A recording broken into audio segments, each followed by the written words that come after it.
செங்கல் வரி 12%. கேஎஃப்சிக்கெல்லாம் 5.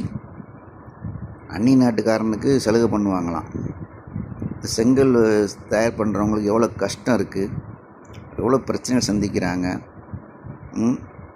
அதுக்கு 12% அப்படின்னு சொன்னால் எப்படி கட்டுமான பணிகள் வேலை நடக்கும்?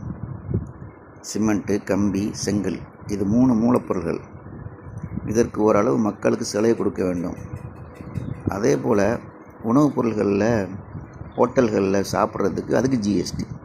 அவன் ஜாமான்லாம் வாங்கி தானே ஹோட்டலில் ஜிஎஸ்டி பொருளை கட்டி தானே வாங்கி அவன் சமைச்சு கொடுக்குறான். சமைச்சு கொடுக்குறவனுக்கு எதுக்கு ஜிஎஸ்டி நீங்கள் போடுறீங்க? இதனால் இப்போ நடுத்தரமான ஒரு ஹோட்டலில் ஒரு ஜிஎஸ்டி போடுற பில்லுகள் எல்லாத்துலேயுமே அவன் பிஸ்னஸ் பாதிக்கப்படுது. எல்லாம் சாலையோர ஓரத்தில் நிற்கக்கூடிய ஹோட்டலில் போய் வாங்கி தந்துட்டு ஓடுறான். இதெல்லாம் மத்திய அரசு அந்த அம்மாவுக்கு தெரியாது. எடுத்து சொல்லுங்கள் எல்லோரும்.